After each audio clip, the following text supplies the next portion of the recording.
దేవుడు ఆయన యెహోవా మనల్ని పిలుస్తున్నాడు అనమాట. దేనికోసం పిలుస్తున్నాడంటే ఆయన ఒక కార్యం అనుకున్నాడు. నీ పట్ల ఒక విషయం చేయాలి. నీకున్న ఇబ్బందులు గానీ, నువ్వు ఇప్పటి వరకు పడ్డ కష్టాలు గానీ, లేకపోతే నీకున్న కొరతలు గానీ తీసేయాలని కోరుకున్నాడనమాట. ఎందుకు కోరుకుంటున్నాడంటే ఆయన ఎలాంటి వాడని అబ్రహాం చెప్పినా, ఆగర్ చెప్పినా ఎలాంటి వాడని చెప్పారు? యెహోవా ఈరే. ఆయన ఎందుకు యెహోవా ఈరే అని ఆయన పేరు పెట్టారంటే ఆయన ప్రతిదీ చూస్తా ఉన్నాడు. ప్రతిదీ చూస్తున్నాడంటే నీ తప్పొప్పులు మాత్రమే కాదు. నీ తప్పులు చూస్తున్నాడు, నీ ఒప్పులు చూస్తున్నాడు, నీ కష్టాలు చూస్తున్నాడు, నీ భారాలు చూస్తున్నాడు, నీ ఇబ్బందులు చూస్తున్నాడు, నువ్వు పడుతున్న శ్రమలు చూస్తున్నాడు, ప్రతిదీ చూస్తున్నాడు. ఆగరి విషయంలో కూడా ఆగరు పడిన శ్రమను చూసే కదా నీట ఊపిని చూపించింది. అప్పుడేం పెట్టిందంట ఆగరు తనకి చూచుచున్న దేవుడు అని పెట్టింది. ఏం చూశాడంట ఆగరి విషయంలో? ఆగరు ఏ అయితే సమస్యలు పడుతుందో అవి చూస్తున్నాడు. సో అదే రీతిగా దేవుడు మనందరి బాధలు చూసి కూడా మన ప్రయాసలు చూసి సర్వలోకానికి చెప్పే మాట ఏంటయ్యా దేవుడు అంటే, మీరు మా ప్రయాసపడి భారం మోస్తున్న సమస్త మనుషులారా ఏమంట? మత్తయి సువార్త 11:28 నా యొద్దకు రండి. ఎందుకు రావాలి నా దేవుని యొద్దకి? చదువక్క. సో ఆయన దీన మనసు గలవాడు అనమాట. దీన మనసు గలవాళ్ళు ఎవరైనా శ్రమ పడుతున్నప్పుడు కానీ, లేకపోతే బయట ఎవరైనా కష్టాలు పడుతున్నారు కానీ, దీన మనసు గల వాళ్ళు ఏం చేస్తారు? అమ్మో వీళ్ళకి ఆ కష్టం లేకుండా ఉంటే బాగుండు, వీళ్ళకి ఏదో రకంగా సాయం చేయాలి, వీళ్ళకి ఏ రీతిగా నేను ఆశీర్వాదాలు ఇవ్వాలి, లేకపోతే సంథింగ్ నాకు తోచిన ఈవుల్ని నేనే వెళ్తున్నాను అనుకో. ఎవరైనా సమస్య పడిన ఉన్నారనుకో, నాకు ఒకవేళ ఇన్ కేసు నాకు లేదనుకోండి, ఉంటే దయగలు ఉంటే ఏం చేస్తాను, నా దగ్గర ఎంత ఉంటే దాంట్లో కొంచెం అమౌంట్ అయినా ఇస్తాను ఫర్ ఎగ్జాంపుల్. అలాగే దేవుడు ఆ దీన మనసు కలిగి ఏం చేస్తున్నాడయ్యా అంటే, ఎవరైతే కష్టాలు పడుతున్నారు, ఎవరైతే ప్రయాస పడుతున్నారు, ఎవరైతే ఇబ్బంది పడుతున్నారు, ఎవరైతే లేమిలో ఉన్నారు, వాళ్ళందరూ ఎక్కడికి రావాలంట? ఆయన యొద్దకు రండి. ఎందుకు రావాలంట? ఆయన సమస్త భారాల్ని తీసేస్తాడనమాట. సమస్త కష్టాలని ప్రయాస అంటే ఆయన చూస్తున్నవాడంటే ఏం చూస్తున్నాడంట? నీ ప్రయాసం చూస్తున్నాడు, నీ భారం చూస్తున్నాడు. నువ్వు ఏ భారాలతో ఉన్నావు? అప్పుల భారమా, లేకపోతే ఆర్థిక భారమా? ఏ భారంతో ఉన్నావు? ఏ భారంతో ఉన్నా ఆయన చెప్పే మాట ఏంటయ్యా అంటే, నీ భారాన్ని నేను తీసేస్తాను అంటున్నాడు. 1 పేతురు 5:7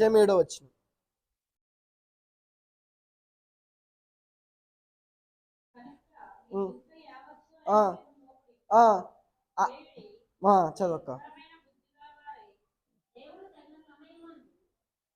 5:7 చదవనికి ఆయన ఆ పాయింట్ మిస్ చేసావక్క. ఆయన మీ గురించి ఏం చేస్తున్నాడంట? చింతపడుతున్నాడు. ఎందుకు మీ గురించి చింతపడాల్సిన అవసరమే ఉంది ఆయనకి? మీరు ఎంత కష్టపడుతున్నారో ఆయన చూశాడు. మీరెంత పిల్లల కోసం ఎంత సాకరీ చేస్తున్నాడో, లేకపోతే పిల్లలకు భవిష్యత్తు కొరకు ఎంత ఉపవాసం ఉండి అడుగుతున్నారో, లేకపోతే పిల్లల భవిష్యత్తు కొరకు కోటాలు ఏమేమి పెట్టుకుంటున్నారో, పిల్లల కొరకు ఏ రీతిగా అయితే మీరు కడుపులు కాల్చుకుంటున్నారో, ఆపకుండా ఏ రీతిగా అయితే స్తుతులు చెప్తున్నారో, ఏ రీతిగా అయితే మనవి చేస్తున్నాడో, ఆర్తనాధ్వని కానీ లేకపోతే విజ్ఞాపన ధ్వని కానీ ఎప్పుడైతే వింటున్నాడో అవన్నీ దేవుడు చూస్తున్నాడు. ఆ చూసి అయ్యో నా పిల్లలు ఇంతగా శ్రమ పడుతున్నారే, అయ్యో నా పిల్లలు ఇంత చింతపడుతున్నారే, ఇంత చింతపడుతున్నారని ఆయన ఏం చేస్తున్నాడంట? ఆయన చింతిస్తున్నాడు అన్నమాట. సో ఆయన చింతించకుండా ఉండాలంటే ఏం చేయాలయ్యా అంటే ఇవన్నీ ఆయనకి ఇచ్చేయాలి. దేవుడు ఎప్పుడు చూస్తున్నా ఒకటి కోరుకున్నాడు అనమాట. ఆయన నీకు సహాయం చేయటం నీకు దగ్గరగా ఉన్నాడు. ఇదిగో నా కుమారుడా, నేను నీ తలుపు యొద్దనే ఉన్నా. ఏం చేస్తున్నాను? నువ్వు యొద్ద నుండి కొట్టుచున్నాను. ప్రకటన 3:20 తట్టుచున్నాను. ఎందుకు? ఆయన నీ గృహంలోకి ఎందుకు రావాలనుకుంటున్నాడు? ఆయనకు ఒక చింత ఉంది. నీ చింతలు తీర్చాలన్న చింత ఆయనకుంది. నీ కష్టాలను విడిపించాలన్న భారం ఆయనకుంది. నీ భారము ఇప్పటివరకు మీరు మోస్తున్న ఈ భారం యెహోవా మీద మోపుడి. అప్పుడు ఏమవుతుందంట? మీకు సులువు అవుతుంది అన్నమాట. సో ఆ భారం, నీ భారాన్ని ఆయన తీసుకోవడానికి నీ గుమ్మం దగ్గర నుంచి ఉన్నాడు అనమాట. నీ కష్టాలు తీసుకోవడానికి నీ గుమ్మం దగ్గరికి వస్తాడు. మనం అంటారు కదా, అదృష్టం తలుపు తట్టుతుంటే అంట దురదృష్టం దుప్పటిదని పోనుకుందంట లోపల. అట్లా దేవుడు వచ్చి, నా కుమారుడు నా స్వరం విను, నీ కష్టాలు నేను తీర్చాలనుకుంటున్నాను, నీ ఇబ్బందులు నేను తీర్చాలనుకుంటున్నాను, నీ గృహంలో నేను ఉండాలనుకుంటున్నాను. నేనుంటే ఆ గృహానికి రక్షణ, నేనుంటే ఆ గృహానికి సంతోషము, నేనుంటే ఆ గృహానికి సమృద్ధి అన్నీ ఉంటాయని చెప్పి దేవుడు ఏం చేస్తున్నాడు అంటే డోర్ కొడతా ఉన్నాడు అనమాట. కానీ ఆశ్చర్యమైన విషయం ఏంటంటే దేవుడు నీ ఇంట్లో ఉండటానికి వచ్చినప్పుడు దేవుడు తల వాల్చడానికి కూడా అసలు లోకంలో ఏం లేదంట.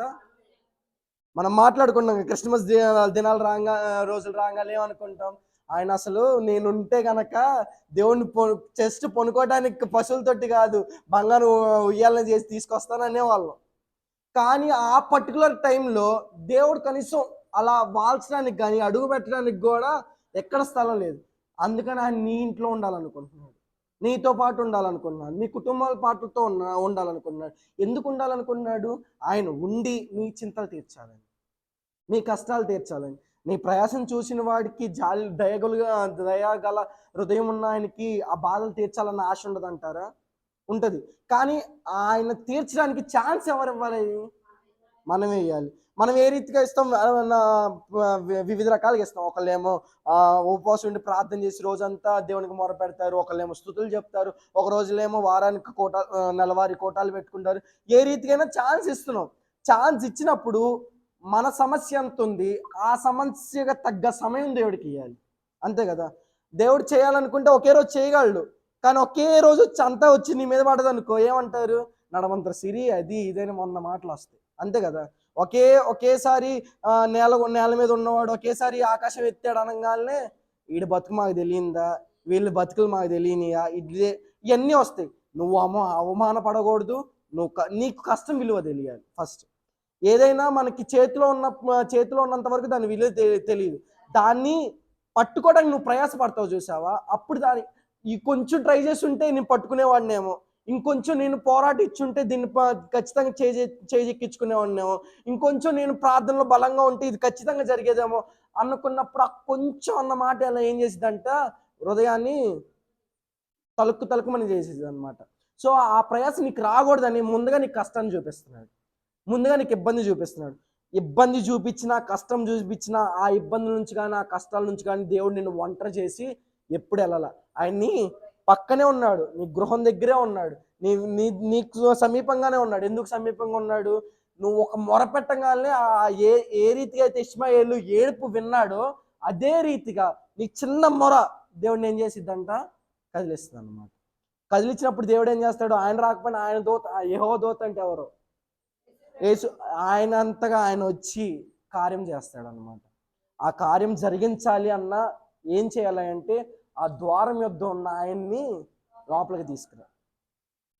ఒకవేళ లోపలికి తీసుకొచ్చేటప్పుడు ఆయనకి ఈ లోకంలోకి వచ్చినప్పుడు ఏ రీతిగా అయితే తలవార్చడానికి కూడా స్థలం లేదు, అదే రీతిగా నీ హృదయంలోకి తీసుకొచ్చినప్పుడు ఆయనకి స్థలం లేకపోతే యూజ్ ఏముంటుంది అంటారు? ఉండదంటారు కదా. ఇంతకీ ఆ మనసులో ఏముందంటే, చెత్త చెదారుల గురించి మాట్లాడలే కానీ భయాల గురించి మాట్లాడతాను. బర్డెన్స్ ఏమేమి లోపల భారాలు ఉన్నాయంటే, ఒకటి ఆర్థిక భారం గురించి మనం మాట్లాడుకున్నాం, రెండోది పాప భారం ఉందంటారా లేదంటారా? సమస్త జనులకు భేదం ఏమీ లేదు, అది నీ క్రియల ద్వారా కానీ ఏ రీతికైనా ఉంటుంది. కీర్తనలు 38వ అధ్యాయం 4వ వచనం.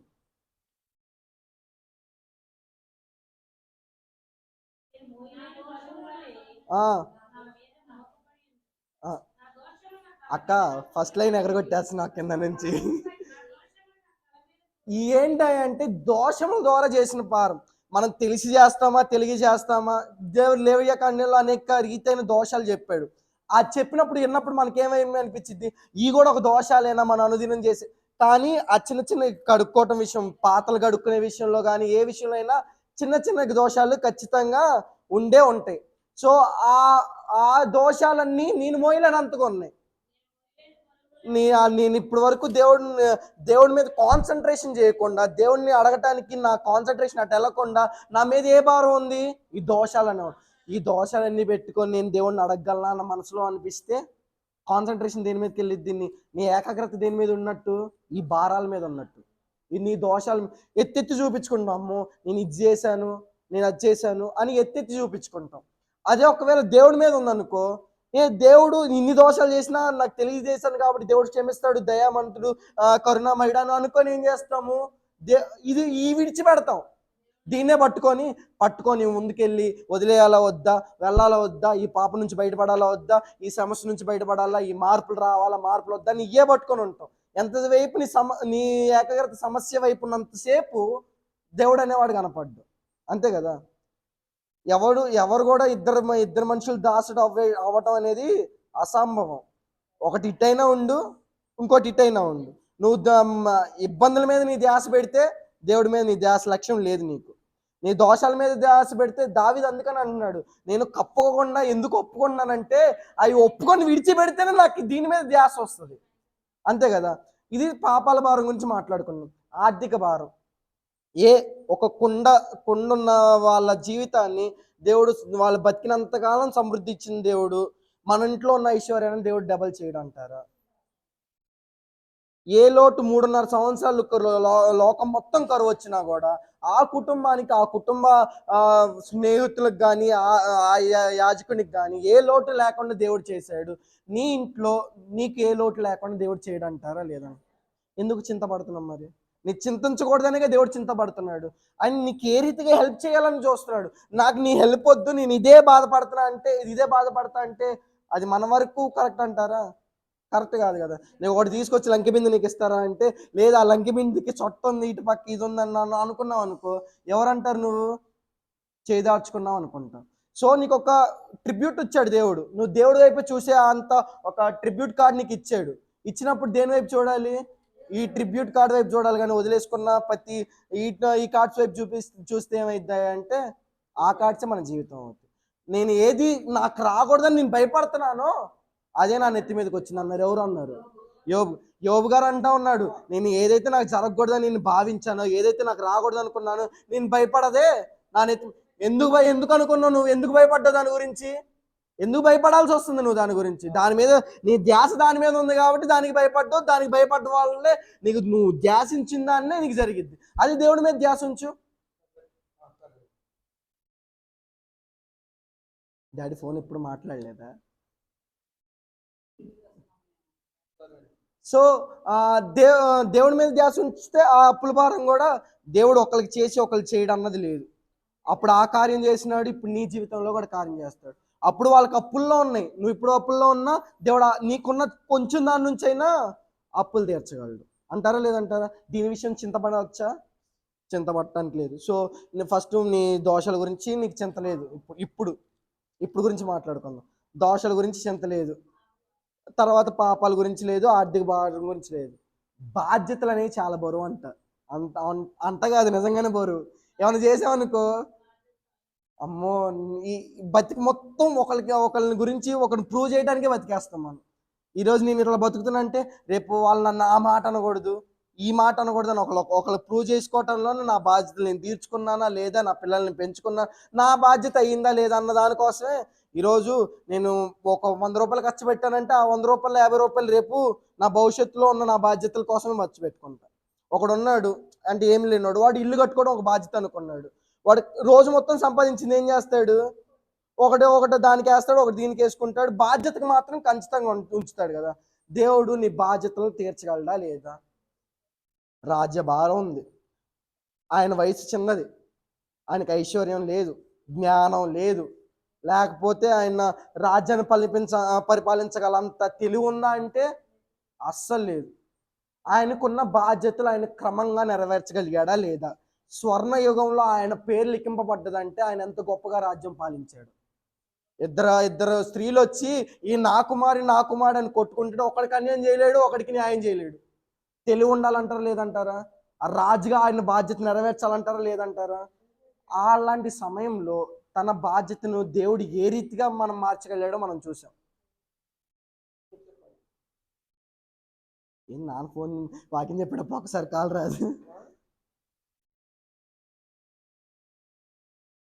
బాధ్యతలు అనేవి అలా ఉంటాయి అన్నమాట. సో అవన్నీ దేవుడు ఏం చేస్తాడు? ఖచ్చితంగా సొలొమోనుకి చేసినప్పుడు మనకు కూడా ఖచ్చితంగా చేస్తాడు. అబ్రహాం ఇల్లు అంతటిని వదిలిపెట్టి వచ్చేసాడు. ఆయన నడిచిన ప్రతి త్రోవల్లో ఆయనకి ఆస్తి ఉందా లేకపోతే వదిలిపోయిందా? ఉంది. ఏ రీతిగా ఉంది? ఆయన బాధ్యతలను నెరవేర్చుకున్నాడా లేదా? ఇస్మాయిల్ విషయంలో అబ్రహాము బాధ్యతలు నెరవేర్చుకున్నాడా లేదా అంటే ఏం చెప్తారు? ఏ రకంగా నెరవేర్చాడు? ప్రార్థన చేశాడు. ఈ నా కుమారుడు ఎక్కడ బతికినా ఎలా బతకాలి? ఘనంగానే బతకాలని ప్రార్థన చేశాడు. అబ్రహాం చేసిన ఆ ప్రార్థనకి ప్రతిఫలం ఏంటంటే 12 మంది రాజులు అక్కడి నుంచి వచ్చారు అన్నమాట. ఇప్పటికి కూడా వాళ్ళు ఇంకా అరబీ షేక్లు అంటే ఇంకా గోల్డే మొత్తం, వాళ్ళు మొత్తం గోల్డే. నడవటం కానీ, పొనుకోవటం కానీ, ఆఖరి స్నానానికి కూడా అంతా గోల్డే ఉంటుంది. దేని వల్ల వచ్చిందంటారు? అబ్రహాము తన బాధ్యతను వదిలేసుకోవాలి. ఆయన బాధ్యత విషయంలో ఆయన ప్రార్థన చేశాడు. నీకున్న బాధ్యత విషయంలో నువ్వు ప్రార్థన చేయాలి. నీకున్న బాధ్యత విషయం ఏంటంటే అన్నం వండానా, కూర వండానా, లేకపోతే పిల్లలకి క్యారేజీలు కట్టానా, ఇంటి యజమాని క్యారెట్ కట్టి పంపించానా, వచ్చేటప్పటికి స్నానానికి నీళ్లు తోడించానా, ఈ గాజులే కానీ బాధ్యతలు. ఈ బాధ్యతలు ఒప్పుకుంటా లోకాన్ని పరంగా. నా పిల్లల భవిష్యత్ మన చర్చిలో గట్టిగా చెప్పుకో, స్ట్రాంగ్గా పల్లా గుద్ది చెప్పేది ఏంటంటే పిల్లల గురించి బాగా ప్రార్థన చేస్తారు. ఇంటి యజమాని గురించి చేసినా చేయకపోయినా పిల్లల గురించి మాత్రం ముందుగా బాగా చేస్తారు. ఆయన కూడా చేస్తారంటలే. సో బాధ్యతలు, పిల్లల గురించి బాధ్యతలు చేస్తున్నారు. నీ బాధ్యత ఏంటి అంటే ఫస్ట్ ప్రార్థన చేయటం మాత్రమే కాదు, కానీ వాడు నడవాల్సిన త్రోవ నాటికి నేర్పియాలి. ఏ మార్గం యుక్తమో పిల్ల బుర్రగా తెలియదు, కానీ నీ ఎక్స్పీరియన్స్ వాడి ఏ మార్గం కరెక్ట్, ఏ మార్గం కాదు, ఏ మార్గంలో నువ్వు ఉండాలి, ఏ మార్గం నువ్వు కాకుండా ఉండాలి అని చెప్పినప్పుడు పిల్లలు ఎట్లా వినరు, జనరల్గా వినరు. కానీ నువ్వు ఒక మాట వేసి ఉంచావు అనుకో, ఇబ్బంది పడ్డే టైం వచ్చినప్పుడు వాళ్ళకి అర్థమైద్ది. అప్పుడు చెప్పాడు కదా నాన్న, అప్పుడు చెప్పాడు కదా అమ్మ, సో ఇప్పుడైనా నేను మారాలనుకుంటా. నువ్వు అసలు ఆ మాటే చెప్పలేదు అనుకో, వాడు తప్పు చేశాడు అన్నదా లేదా అన్నది కూడా వాడి పరిశీలనకి రాదనమాట. సో నీ బాధ్యత అంతవరకు ఏం చేయాలి అంటే ఆ బాధ్యతలు నువ్వు నెరవేర్చు, దేవుని గురించి దేవునికి అప్పగేయచ్చు. దేవుడు ఏం చేస్తాడు? ఆ ప్రయాసని, ఆ భారాన్ని దేవుడు తీసేస్తాడు. ఫిజికల్ బర్డెన్ అంటే మన ఆరోగ్య సమస్యల గురించి కానీ, లేకపోతే శరీరానుసార ఇబ్బందుల గురించి కానీ, యెహోవాను కనిపెట్టుకున్న వారు ఏమవుతారంట? నూతన బలం పొందుకోండి. సో ఆ అనారోగ్య విషయమైన ఈ ఇబ్బంది ఉంటుందా? ఇందాక నుంచి చెప్తున్నాను, కాన్సన్ట్రేషన్ దేని మీద పెట్టుకోవాలి? దేవుని మీద పెట్టుకోవాలి. నేను నడవలేను, నా కాలు నొప్పులు, నేను దీని మీద పెట్టుకున్నావు అనుకో, దేవుని సన్నిధికి రాలేవు. లేదు నాకు నడుము నొప్పి ఉంది, నేను నడుము పడిపోయినా అనుకున్నాను అనుకో, ఆ విశ్రాంతి రోజు ఆ నడుము అనేది బాగుపడటం అసంభవం అయ్యేది. అంతే కదా. వచ్చింది కాబట్టి ఏమైంది? స్వస్థత పొంది. రాకపోతే ఇంకా 36, ఇంకో 46, ఇంకో 38 అంతా పోతానే ఉంటుంది. వచ్చింది కాబట్టి ఏమైందంట, ఆమె వచ్చిన దానికి నొప్పికి కాదు ఆయన కాన్సన్ట్రేషన్ చేసింది, దేవుడి మీద కాన్సన్ట్రేషన్ చేసింది. సో కాన్సన్ట్రేషన్ అంటే అంతే, కనిపెట్టుకొని ఉంటాం. సో యెహోవా మీద కనిపెట్టుకొని ఉండు, నూతన బలం పొందు. ఇది ఓకే. ఆత్మీయ సంబంధంగా బాధ్యతలు ఉన్నాయి అంటారు, లేదంటారు? ఆత్మీయ భారం ఉందా? రక్షణ పొందాలి, రక్షణ కొనసాగింపబడాలి, రక్షింపబడాలి. నువ్వు క్రైస్తవుడే ఉండి రక్షణ పొంది రక్షింపబడకుండా మధ్యలోనే అయిపోతే ఏమైద్ది? నువ్వెంత ప్రయాసపడ్డా, ఎంత కష్టపడ్డా, ఎంత మాదిరికరంగా జీవించినా వాల్యూ అనేది, వర్త్ అనేది నీకు జీరో వచ్చేసిద్ది అనమాట. సో నీకు రక్షణ కావాలన్న బాధ్యత కూడా దేవుడు ఏం చేస్తాడు? రక్షింపబడాలని నీకు ఆశ ఉందంటే దేవుడు ఖచ్చితంగా ఏ రూపానైనా చేస్తాడు దాన్ని.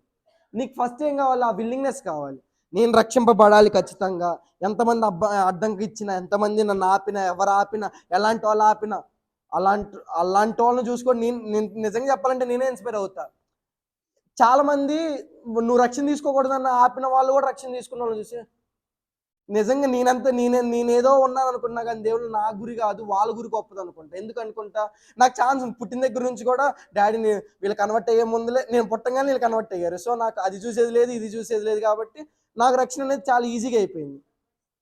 కానీ అందరూ ఆపినా కూడా లేదు, నలుగురికి తెలిసినా పర్లేదు, నలుగురికి తెలిగిపోయినా పర్లేదు, నేను ఈరోజు నా రక్షణ దినం ఈరోజే అనుకుని రక్షణ తీసుకున్న వాళ్ళని చూసి నాకేమనిపించింది అంటే, నాది నిజంగా వేస్ట్. ఎందుకంటే వాళ్ళకి అన్ని అడ్డంకులు ఉన్నా తీసుకుంటున్నారు. నేను ఏ అడ్డంకులు లేకుండా తీసుకొని కాలర్ ఎగరేస్తానేమో, కానీ వాళ్ళు అన్ని అడ్డంకులు ఉన్నా దాటుకొని మరి ఆ శ్రమలు దాటి, ఆ ఇబ్బందులు దాటి, ఆ క్రైస్తవ జీవితం అదే కరెక్ట్. ఇబ్బంది పడి నువ్వు దాటిన తర్వాత దాన్ని తీసుకున్నాను, దాని విలువ నీకు తెలిసిద్ది. విలువ లేకుండా తెలియకుండా విలువ లేకుండా తీసుకున్న తర్వాత చేజార్చుకున్న దానికన్నా కష్టపడి నేను తీసుకున్నానే దీన్ని నిలబెట్టుకోవాలనుకుంటావు చూసావా, అది కారణంగా ఉంటుంది అనమాట. సో ఆత్మీయ విషయమైన బాధ్యతలు, భారాలు కూడా దేవుడు ఏం చేస్తాడంట, ఆయన మీద మోసుకుంటాడు అనమాట. సో శరీర సంబంధంగాను ఆత్మీయ సంబంధంగాను అయిపోయింది. ఇంకోటి ఉంది, ఏ మనిషి వచ్చినా నేను చింతపడుతున్నా. ఎమోషనల్ బర్డెన్స్ అంటే ఎలా చెప్పాలంటే, నేను ఎప్పుడూ హ్యాపీగా ఉండాలి, నేను హ్యాపీగా ఉండలేకపోతున్నా, నేను కష్టాల్లోనే ఉంటున్నా, నేను బాధపడతానే ఉంటున్నా, నేను కన్నీటి కారుస్తానే ఉన్నా, నేను ఇబ్బంది కొలిమిలోనే ఉన్నాను, కానీ సువర్ణం అవ్వట్లేదు. ఎంతసేపు ఎమోషనల్గా మనం డిగ్రేడ్ చేసుకున్నాం అనమాట. నేను నేను ఎంత చేసినా ఇది వేస్టే, నేను ఎంత ఉన్నా కూడా ఇది నామకే వాస్తే, నేను ఎప్పుడు కన్నీరు కారుస్తానే ఉంటా. నువ్వు ఎప్పుడు కన్నీరు కారుస్తున్నావు, కానీ కన్నీరు గార్చేటప్పుడు దేవుడిని ఎక్కడ ఏకాగ్రతగా చూసావు? కన్నీటి బాధ నీకున్న బాధ మనం బాధ మాట్లాడుకోవాలనే ఎమోషన్ వచ్చింది, కాదనట్లేదు. ఆ కన్నీరు దేవుడు బుడ్డిలో పడేలాగా నువ్వు కన్నీరు గారిస్తే దానికి ఒక వాల్యూ ఉండిద్ది. ఏం లేకుండా నువ్వు కన్నీరు గారిస్తే ఏమైద్ది? మనం మాట్లాడుకుంటాం, బూడిదలో పోసినా పన్నీరే అయ్యిద్ది అది ఖచ్చితంగా. నీ కన్నీరు యొక్క వాల్యూ ఎలాంటిదంటే, ప్రపంచంలో ఉన్న అన్నిటికన్నా స్వచ్ఛమైన వాటిల్లో మొదటి వాటిది ఏంటి అంటే మంచి కన్నీరే. అలాంటి కన్నీరుని దేవుని బుడ్డిలో నీ ఎమోషనల్గా దేవుని కనెక్ట్ అయ్యి ఉన్నావు అనుక నీకు కార్యం జరిగింది. నువ్వు ఎంతసేపటికి ఎమోషనల్గానే వెళ్ళిపోయావంటే, అక్కడ దేవుడు అనే ఆయన లేకుండా ఎమోషనల్గా వెళ్ళావంటే నీకు ఆ భారంగానే ఉంటాయి. పాస్ట్లో జరిగిన ఇబ్బందులు కానీ, లేకపోతే నేను అప్పుడు చేసిన తప్పులు కానీ, ఇప్పుడు చేసిన తప్పులు కానీ, ఏమన్నా మన మీద అలా పడతా ఉండి ఏమైందంటే ఎమోషనల్గా ఇంకా డౌన్ అవుతానే ఉంటాం. డౌన్ అవుతున్నంతసేపు ఏమనిపించింది అంటే, దేవుడు నా వైపు చూడట్లా, దేవుడు నాకు ఈ కార్యం చేయట్లా. అసలు నువ్వు దేవుని వైపు చూడకుండా దేవుడు నన్ను కార్యం చేయట్లేదంటే అవ్వదు కదా. అది అవ్వాలంటే ఏం చేయాలి? దేవుని వైపు చూడాలి, అంతే కదా. ఇది వదిలేయాలి. మనం వాక్యం గురించి మాట్లాడుకుంటున్నాం కదా, ఐకిక విచారాలు పెట్టుకొని, ముళ్ళ తొప్పల్లాంటి ఐకిక విచారాలు పెట్టుకొని, ఇవి పెట్టుకొని ఎంతసేపు అణచివేస్తే అలా నీ ఎమోషన్ కూడా నేనేం చేస్తుందంటే దేవునికి కనెక్ట్ అవ్వకుండా నువ్వు బాధపడటానికి. ఇప్పుడు కంపారిజన్ చూద్దాం. దేవుని విషయంలో నువ్వు ఏడ్చికి ప్రార్థన చేస్తే నీ లెవెల్ 80% అనుకుందాం. నువ్వు ఎమోషనల్కే కంపారిజన్ ఇస్తే దీని పర్సెంట్ 100 ఉండిద్ది. ఇప్పుడు 80 గొప్పదా 100 గొప్పదంటే ఏం చెప్తావు?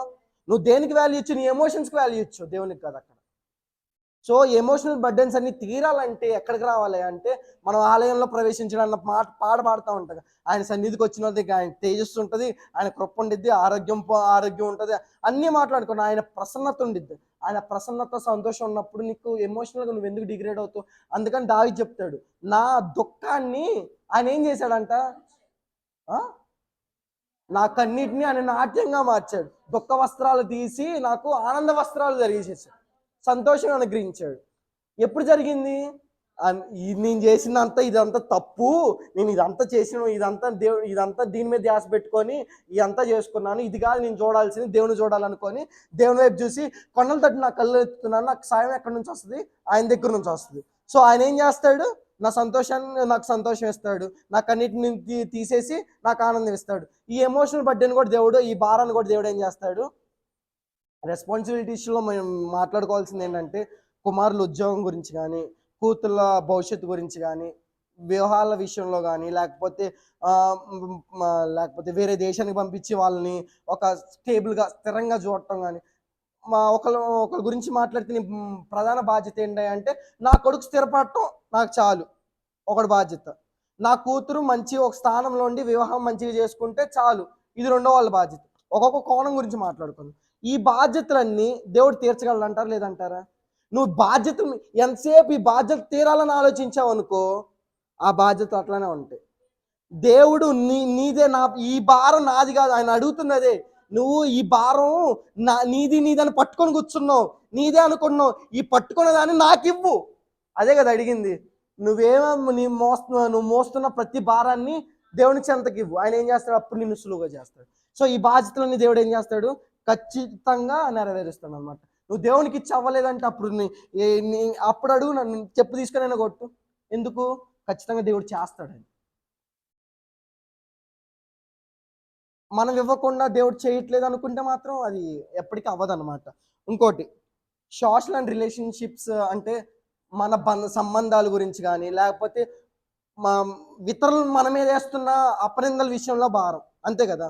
సోషల్ జస్టిస్ అంటే ఏంటంటే సహజంగా న్యాయం జరగటం, సామాజిక న్యాయం.